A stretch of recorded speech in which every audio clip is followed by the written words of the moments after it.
পুরো বিশ্ব আরো একবার চিনল বাংলাদেশকে, পুরো বিশ্ব আরো একবার দেখলো এই দেশের মানুষের দেশপ্রেম কাকে বলে। কেননা অনেক কূটকৌশল অবলম্বন করেও যে বাংলাদেশের বিপক্ষে ট্রান্সফার মার্কেটের আয়োজন করা হতে পেরে উঠল না ভিয়েতনাম। পুরো পৃথিবী দেখলো প্রশ্ন যখন নিজ দেশের সম্মানের, তখন ব্রাজিল আর্জেন্টিনা সব রাইভালরি এক মুহূর্তে ভুলে গিয়ে এই দেশের ফুটবল প্রেমীরা লিখলো বিজয়ের এক মহাকাব্য। ফেসবুক ফলোয়ার্স কাপের কোয়ার্টার ফাইনালে ভিয়েতনামের বিপক্ষে বাংলাদেশের বিজয়ের কাব্য লেখার আরো বিস্তারিত গল্প থাকছে রিপোর্ট।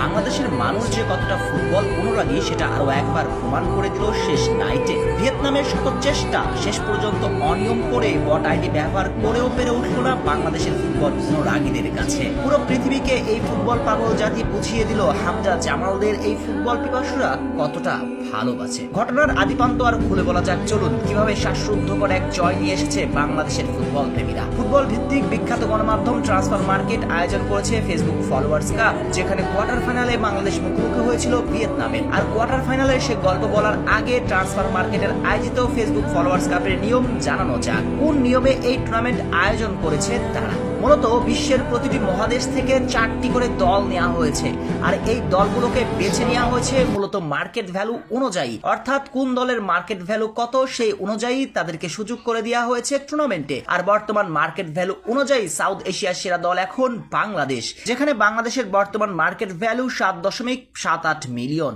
সঙ্গত কারণে ট্রান্সফার মার্কেটের ফেসবুক ফলোয়ার্স কাপের 32 দলে জায়গা পেয়েছিল বাংলাদেশ, যেখানে প্রথম রাউন্ডে দর্শকদের ভোটে জয়লাভ করে বাংলাদেশ জায়গা পায় রাউন্ড অফ 16-তে।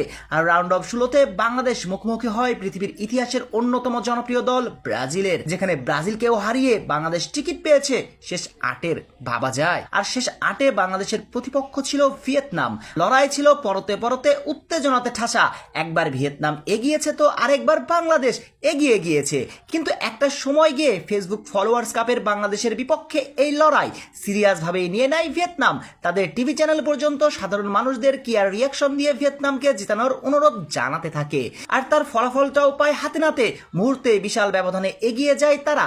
তখনও পর্যন্ত খামখেয়ালি ছিল বাংলাদেশের ফুটবল অনুরাগীরা, কিন্তু ভিয়েতনামের এই সিরিয়াসনেস দেখে বাংলাদেশ ফুটবল অনুরাগীরাও বড্ড সিরিয়াস হয়ে পড়ে, আর তাতেই শুরু হয়ে যায় থ্রিলার এক লড়াই। কিন্তু বাঙালি যখন দেখাতে শুরু করে ফুটবল প্রেম, তখন এই বাংলাদেশকে আটকাতে পারে সে সাধ্য আছে কার? যদিও একটা সময় বিশাল ব্যবধানে পিছিয়ে ছিল বাংলাদেশ, কিন্তু মুহূর্তে বদলিয়ে যায় পুরো দৃশ্যপট। কিন্তু সময়ের সঙ্গে বিশাল ব্যবধানে এগিয়ে যেতে থাকে লাল সবুজের প্রতিনিধিরা। এরপর সময় যত গড়ায় ততই ধরাচর বাইরে চলে যেতে শুরু করে বাংলাদেশ, এবং শেষ পর্যন্ত বাংলাদেশের পক্ষে রিয়াকশন পড়ে 7,91,000। অপরদিকে ভিয়েতনামের পক্ষে রিয়াকশন পড়ে 5,00,000।